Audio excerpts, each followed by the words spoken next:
Gracias amigos por continuar con nosotros en nuestro programa del Libro del Cielo, volumen 17, y les damos la bienvenida el doctor Salvador Tomasini. Hola amigos. Alejandro Carrega. Hola, buenas noches. Y su servidora Elvi Carrión, y damos comienzo con una lectura muy hermosa, la 1725, diciembre 8, 1924, acerca de la Inmaculada Concepción, prueba a la cual fue sometida la Virgen. Estaba pensando acerca de la Inmaculada Concepción de mi soberana Reina Mamá. A mi mente afluían los méritos, las bellezas y los prodigios de su Inmaculada Concepción, prodigio que supera todos los demás prodigios hechos por Dios en toda la creación. Ahora, mientras esto pensaba, decía entre mí, grande es el prodigio de la Inmaculada Concepción, pero mi mamá celestial no tuvo ninguna prueba en su concepción. Todo le fue propicio, tanto de parte de Dios como de parte de su naturaleza creada por Dios tan feliz, tan santa, tan privilegiada. Entonces, ¿cuál fue su heroísmo y su prueba? Si de la prueba no fue excluido el ángel en el cielo, ni Adán en el Edén, ¿acaso solo la reina de todos debía ser excluida de la aureola más bella, que la prueba debía poner sobre su cabeza augusta de reina y de madre del Hijo de Dios? Mientras esto pensaba, mi amable Jesús, moviéndose en mi interior, me ha dicho: esta idea de Luisa, o sea, esto que está externando, es algo que la mayoría de las personas tiene. Piensan en la Virgen como una persona totalmente privilegiada por Dios y creada ex profeso para lo que ella es, y no le dan la participación a ella, sino que todo fue obra de Dios en ella, y entonces la Virgen prácticamente no tuvo que hacer nada, no tuvo ningún problema, simplemente fue hecha así. Terrible, terrible equivocación, ¿no? Sí. Porque estamos quitando la libertad a esta criatura. Le estamos quitando la posibilidad de usar el libre albedrío y de poder ser igual que Dios. Si María fue creada así nada más y así se quedó, María no es igual que Dios, no es a semejanza de Dios, porque Dios es libre y María no, María sería esclava. ¿Sí? Y no me salgan con que ella dijo aquí es la esclava del Señor, o sea, no va por ahí, sino esclava en el sentido de que no hubiera tenido participación en todo lo que ella recibe. Por lo tanto, debemos de ir aclarando, poco a poco lo vamos a ir viendo, pero debemos entender que María tuvo libertad y María escoge libremente continuar con todo lo que Dios le había dado. María es creada inmaculada, sí, pero el momento que de su prueba, que tuvo una prueba, es cuando ella decide no darle vida nunca a su voluntad, y ahí se consigue el sello de inmaculadez para el resto de su vida. ¿Sí? Esta información pues apenas nos llega con Luisa, ¿no? Así es. Bueno, por eso, Y por alguna razón, a lo mejor Jesús nos ocultó esa información hasta ahora. Claro. Y ahora en el libro de la Reina sí. Y ahora en el libro de la Reina nos los explica muy detalladamente. En el libro de la Reina nos lo explica, pero bueno, o sea, dentro de las revelaciones privadas que ha habido, o sea, se habla mucho de la participación de María, o sea, de su voluntad, accediendo a lo que Dios quería de ella, y con eso quitando su voluntad para que sea la divina voluntad la que actúe siempre en ella. En fin, pero basándonos en esto, ¿no? Es necesario entender, y vamos a ver qué más nos dice esta lectura. Hija mía, nadie puede ser aceptable a mí sin la prueba. Ojo, nadie, ni siquiera su mamá. Sin la prueba. Sin la prueba. Si no hubiera estado la prueba, habría tenido una madre esclava, no libre. Ahí está. Entonces, me estoy descansando.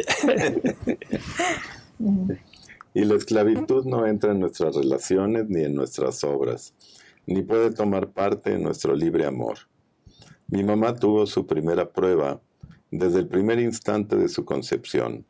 En cuanto tuvo su primer acto de razón, conoció su voluntad humana por una parte y la voluntad divina por la otra, y fue dejada libre para elegir a cuál de las dos voluntades debía adherirse. Y ella, sin perder un instante y conociendo toda la magnitud del sacrificio que hacía, nos donó su voluntad sin quererla conocer más. Ojo con esto. Esto también es importante, todo es importante, pero María en el libro de la Reina del Cielo nos dice que en el momento de esta prueba Dios le muestra todo lo que Dios, la voluntad divina, había hecho y le muestra lo que la voluntad humana hace. Entonces, ¿qué le está mostrando? El bien y el mal, ¿sí? Pero el mal en totalidad y el bien en totalidad. Y entonces María dice, tuve horror de lo que la voluntad humana puede hacer y por eso decidí el estar aquí. Y ahora aquí aparentemente nos dice algo que no va acorde a eso, porque dice, conociendo la magnitud del sacrificio que hacía, claro, porque está negando toda la libertad a su voluntad de obrar libremente sin la unión con la voluntad divina. Entonces, aunque se tenga horror de la voluntad humana, pero el hecho de renunciar al acto de la voluntad divina, de la voluntad humana sin la unión, en ese momento sufrimos, porque es una muerte a lo que es nuestra voluntad humana. ¿Se puede decir que esas son pruebas para nosotros, doctor? Cada acto que tenemos que renunciar. Cada acto, lo que la Virgen pasó allá en una sola exhibición, vamos a decirlo, nosotros lo hemos estado pasando durante toda nuestra vida. Cada acto es un decidir, ¿cómo lo hago? Antes de lo de Luisa, antes de esta revelación de Luisa, era ¿lo hago bien o lo hago mal? ¿Cumplo la voluntad de Dios o no la cumplo? Ahora con la divina voluntad es ¿le doy vida a la divina voluntad en mí o no le doy vida a la divina voluntad en mí? Sí, pero es lo mismo, nada más que allá por su condición especial, porque tenía que ser inmaculada para poder ser la madre del Verbo, todo, se le presenta la prueba ahí, en el momento de ser creada su alma.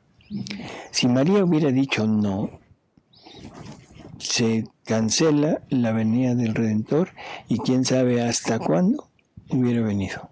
Sí. Y a lo mejor todavía estaríamos esperando. Qué barbaridad. Sí. Qué importante su fiat, ¿no? Sí, yo siento que la diferencia es que ella sale del bien y desde el bien conoce el mal. Y nosotros salimos desde el mal y desde el mal conocemos el bien. Bueno, es una forma de plantearlo.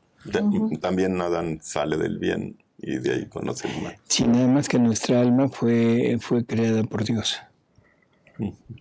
Entonces salimos del bien. Claro, en el momento que nuestra alma se une a nuestro cuerpo, en ese momento queda con la mancha de origen, ¿no? Sí. Podríamos decir que tenemos un origen del mal. Sí, porque desde cuando somos bebés siempre buscamos hacer nuestra voluntad. Sí, pero también Jesús dice algo interesante. No es discusión, es simplemente para ir clarificando. Jesús dice que antes de que el niño, la persona cumpla, no lo pone en edad, sino que antes de que entre el uso de razón, todos los actos de aquel niño son actos de él, donde él participa. Sí. Curioso, ¿no? Sí. Y ya cuando el niño empieza a tener esa diferencia, y dice Jesús, el mal en el ser humano empieza cuando el hombre se cree algo. Sí. Ahora lo malo es que el niño se cree algo casi desde recién nacido, ¿no? Sí. Pues que el niño desde bebé va aprendiendo técnicas de manipulación. Manipulación, así es. Y ella ya va sintiendo ese poder como con un llorido, con un grito, con eso puede ir manejando a los adultos. Así es. Pero creo que mucho es de cómo lo eduquen o cómo lo traten desde pequeño los papás para que esa manipulación se dé. O sea, ¿verdad? también los padres tenemos una enorme culpa de eso, ¿no? Uh-huh. En fin, vamos a seguir. Y nosotros le hicimos don de la nuestra. Y en este intercambio de donación de voluntades por ambas partes, concurrieron todos los méritos, las bellezas, los prodigios, los mares inmensos de gracia en la inmaculada concepción de la más privilegiada de todas las criaturas. Es siempre la voluntad la que tengo costumbre de probar. Todos los sacrificios, aun la muerte, sin la voluntad me darían asco y no atraerían ni siquiera una de mis miradas. Pero ¿quieres saber tú cuál fue el más grande prodigio obrado por nosotros en esta criatura tan santa, y el más grande heroísmo que ninguno podrá jamás igualar de tan bella criatura? Su vida la comenzó con nuestra voluntad, la siguió y la cumplió. Así que se puede decir que cumplió desde que comenzó, y comenzó desde que cumplió. Y nuestro más grande prodigio fue que en cada pensamiento suyo, palabra, respiro, latido, movimiento y paso, nuestro querer desahogaba sobre de ella, y ella nos ofrecía el heroísmo de un pensamiento, de una palabra, de un respiro, de un latido divino y eterno, obrante en ella. Esto la elevaba tanto, que lo que nosotros éramos por naturaleza, ella lo era por gracia. Esta es la finalidad de este vivir en la divina voluntad. Cuando la criatura llega a ese cuarto grado de vida en la divina voluntad, cuando realmente se lanza en ese sol infinito del querer divino, en ese momento ya no hay diferencia, ¿sí?, entre la criatura y el creador. La única diferencia es que uno es por naturaleza y el otro es por gracia. Prácticamente es lo mismo, porque la vida divina de Dios es la vida divina que ahora rige y la tiene la criatura como propia, voluntariamente. Ese es el punto. Porque si no fuera voluntario sería un perdernos en Dios y ya no habría criatura, sería nada más Dios. Y aquí son dos. Pero llegamos a ser, en cuanto a criatura es posible, lo mismo que Dios es por naturaleza, la criatura lo llega a ser por gracia. Eso bastaría para pensar un buen rato qué quiere decir ser iguales a Dios por gracia. Sí.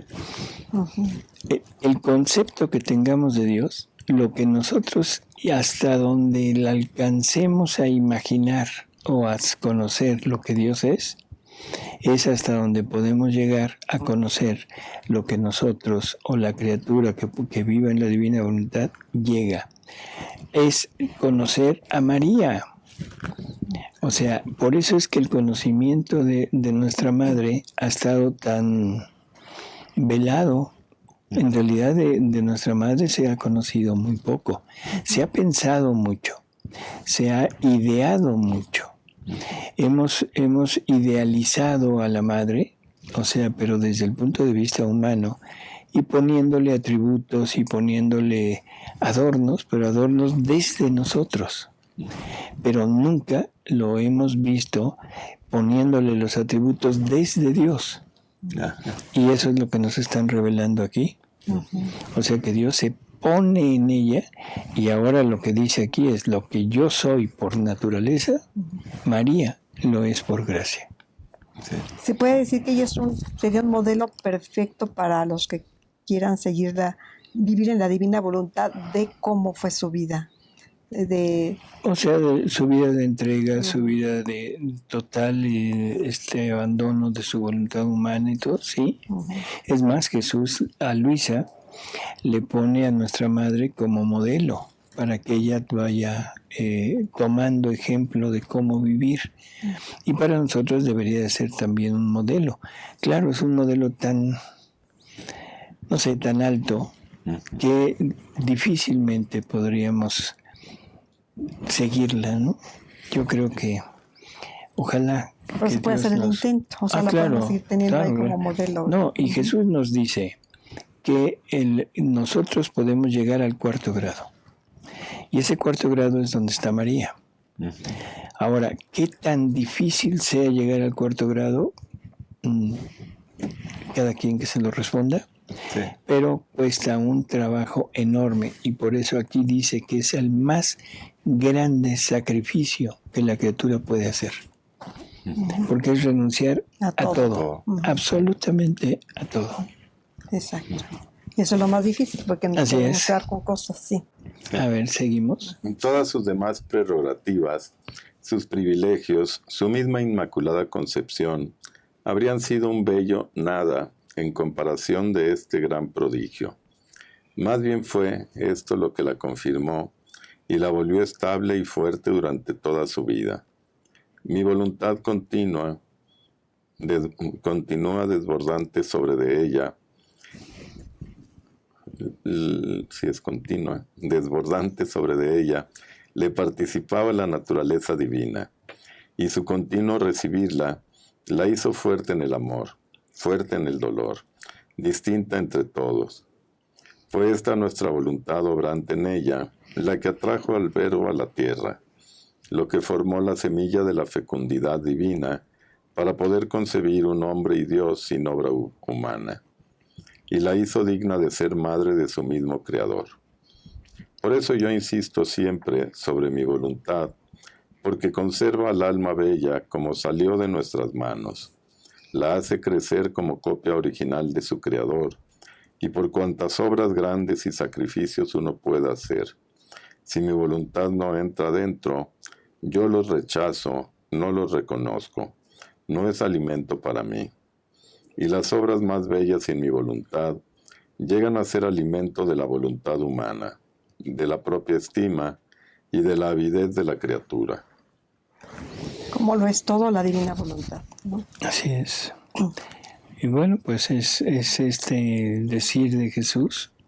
Y bueno, pues todas las obras que el hombre pueda llegar a hacer, si no salen en unión con la divina voluntad, definitivamente no son nada, ¿no?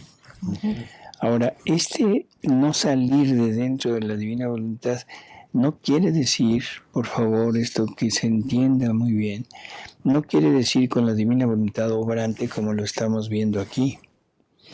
Todos los santos han estado en unión con la voluntad divina, pero sin ponerla a obrar en ellos. Sí. Ellos simplemente hasta donde conocían es lo que tomaban de esta divina voluntad, pero la introducían en sus actos. Ellos cumplían la voluntad de Dios, ¿sí? Pero era su voluntad la que obraba. Por lo tanto, eran actos humanos, no actos divinos. Pero de todas maneras, ellos, como era lo que conocían, era hasta donde podían llegar, ¿no? Así que, bueno, pues este es como necesario entenderlo, ¿no? Comenzamos con la siguiente, que es la 1726, diciembre 24, 1924. La pena de la muerte fue la primer pena que Jesús sufrió y le duró toda su vida. La encarnación no fue otra cosa que un darse en poder de la criatura, la firmeza en el obrar. Mis días son siempre más dolorosos. Están bajo la prensa de la dura privación de mi dulce Jesús, que como arma mortífera está sobre mí para matarme continuamente. Pero mientras prepara el último golpe, lo deja suspendido sobre mi cabeza, y yo espero como refrigerio este último golpe para irme con mi Jesús. Pero en vano espero, y mi pobre alma y también mi naturaleza me la siento consumir y deshacer. Ah, mis grandes pecados no me hacen merecer el morir. ¡Qué pena! ¡Qué larga agonía! Ah, mi Jesús, ten piedad de mí. Tú que eres el único que conoces mi estado desgarrador, no me abandones ni me dejes a merced de mí misma. Ahora, mientras me encontraba en ese estado, me he sentido fuera de mí misma, dentro de una luz purísima, y en esta luz descubría a la reina mamá y al pequeño niño Jesús en su seno virginal. ¡Oh Dios!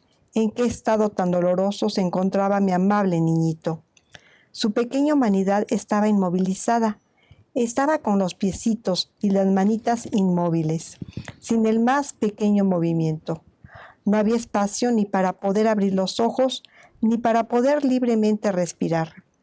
Era tanta la inmovilidad que parecía muerto mientras que estaba vivo, y pensaba entre mí, ¿quién sabe cuánto sufre mi Jesús en este estado? Y la querida mamá al ver en su propio seno tan inmovilizado al niño Jesús. Ahora, mientras esto pensaba, mi pequeño niño sollozando me ha dicho: Hija mía, las penas que sufrí en este seno virginal de mi mamá son incalculables a la mente humana. Pero ¿sabes tú cuál fue la primera pena que sufrí desde el primer instante de mi concepción y que me duró toda la vida? La pena de la muerte.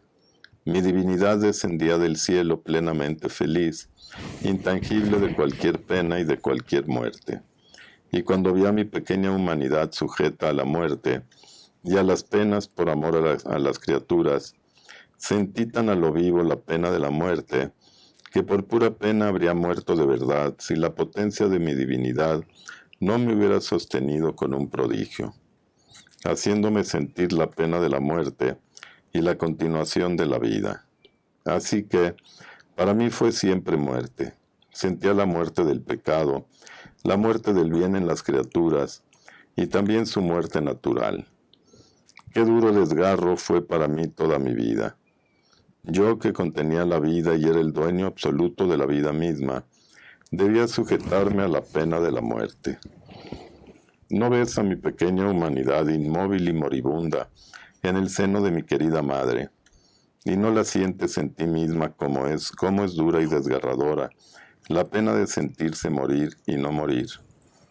Hija mía, es tu vivir en mi voluntad lo que te hace partícipe de la continua muerte de mi humanidad. Entonces me he pasado casi toda la mañana junto a mi Jesús en el seno de mi mamá, y lo veía que mientras estaba en acto de morir, volvía a tomar vida para abandonarse de nuevo a morir. Qué pena ver en ese estado al niño Jesús. Después de esto, en la noche, estaba pensando en el acto cuando el dulce niñito salió del seno materno para nacer en medio de nosotros. Mi pobre mente se perdía en un misterio tan profundo y todo de amor. Y mi dulce Jesús, moviéndose en mi interior, ha sacado sus pequeñas manitas para abrazarme y me ha dicho: Hija mía, el acto de mi nacimiento fue el acto más solemne de toda la creación. Cielo y tierra sentían sumergirse en la más profunda adoración a la vista de mi pequeña humanidad, que tenía como amurallada a mi divinidad. Así que en el acto de mi nacimiento hubo un acto de silencio y de profunda adoración y oración. Oró mi mamá y quedó arrebatada por la fuerza del prodigio que de ella salía. Oró San José, oraron los ángeles y toda la creación. Sentían la fuerza del amor de mi potencia creadora, renovada en ellos. Todos se sentían honrados y recibían el verdadero honor, porque aquel que los había creado debía servirse de ellos para lo que era necesario a su humanidad. Se sintió honrado el sol al tener que dar su luz y calor a su creador. Reconocía a aquel que lo había creado, a su verdadero Señor, y le hacía fiesta y honor con darle su luz. Se sintió honrada la tierra cuando me sintió que estaba acostado en un pesebre. Se sintió tocada por mis tiernos miembros y exultó de alegría con signos prodigiosos. Todas las cosas creadas veían a su verdadero Rey y Señor en medio de ellas, y sintiéndose honradas, cada una quería darme su oficio. El agua quería quitarme la sed, los pájaros con sus trinos y gorjeos querían recrearme, el viento quería acariciarme, el aire quería besarme, todos querían darme su inocente tributo. Solo el hombre ingrato, a pesar que todos sintieron en ellos una cosa insólita, una alegría, una fuerza potente, fueron reacios, y sofocando todo no se movieron, y a pesar de que los llamaba con lágrimas, con gemidos y sollozos, no se movieron, a excepción de pocos pastores. No obstante, era por el hombre que venía a la tierra, venía para darme a él, para salvarlo, y para llevarlo conmigo a la patria celestial. Por esto, yo era todo ojos para ver si venía ante mí, para recibir el gran don de mi vida divina y humana. Así que la encarnación no fue otra cosa que darme en poder de la criatura. En la encarnación me di en poder de mi amada mamá. En mi nacimiento se agregó San José, al cual hice don de mi vida. Y como mis obras son eternas y no están sujetas a terminar, esta divinidad, este verbo que descendió del cielo, no se retiró más de la tierra, para tener ocasión de darme continuamente siempre a todas las criaturas. Mientras viví, me di develadamente, y después, pocas horas antes de morir, realicé el gran prodigio de dejarme sacramentado, para que quien quisiera pudiera recibir el gran don de mi vida. No puse atención ni a las ofensas que me habrían hecho, ni a los rechazos de no quererme recibir. Dije entre mí, me he dado, no quiero retirarme más, aunque me hagan lo que quieran, pero haré siempre de ellos y estaré siempre a su disposición. Hija, esta es la naturaleza del verdadero amor, este es el obrar como Dios, la firmeza y el no retirarse a costa de cualquier sacrificio.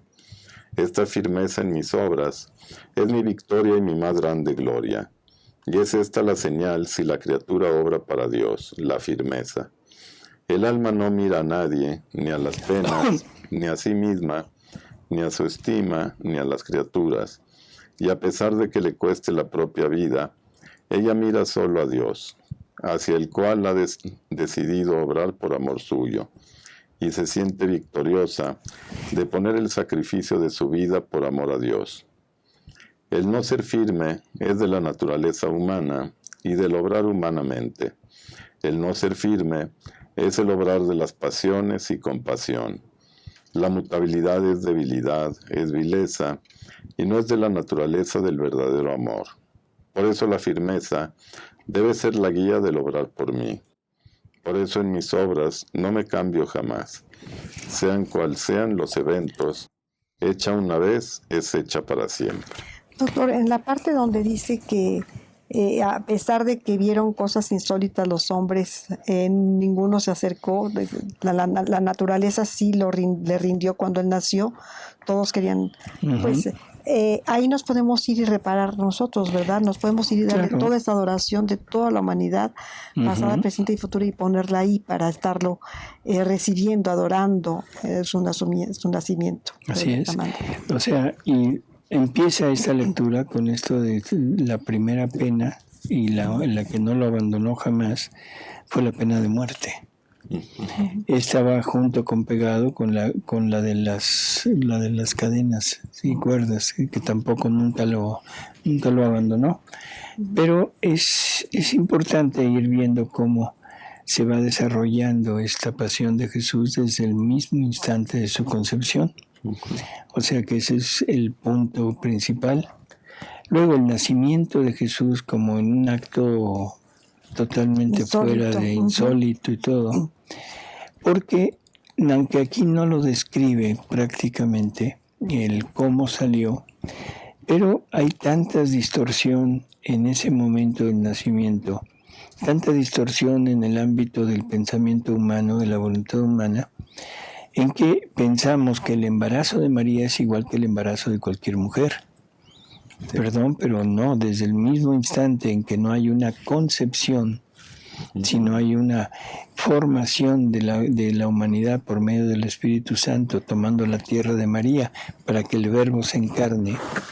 Y luego ese parto de luz, o sea, del que nos habla Jesús a través de Luisa, Jesús a través de María Valtorta. Y hemos distorsionado tanto y lo hemos querido poner tan en forma humana, humanizado tanto, que ahora pensamos que fue un parto común y corriente. Sí. que fue un parto normal, y pues no había nadie, no había médico, no había partera, no había nadie. ¿Quién lo atendió? Pues San José. Sí. Y uno dice, wow, No, qué mentalidad tan humana, pequeña. tan humana, que todo lo ponemos, lo divino, lo queremos reducir a lo humano, Sí. en vez de que lo humano lo elevemos a lo divino. Sí. ¿Sí? En fin, es todo por hoy, amigos. Muchísimas gracias por haber estado con nosotros. Gracias, Alejandro. Gracias, Amy. Gracias, Alex. Gracias, Y doctor. nos vemos aquí el próximo programa. Claro que sí. Hasta luego, amigos.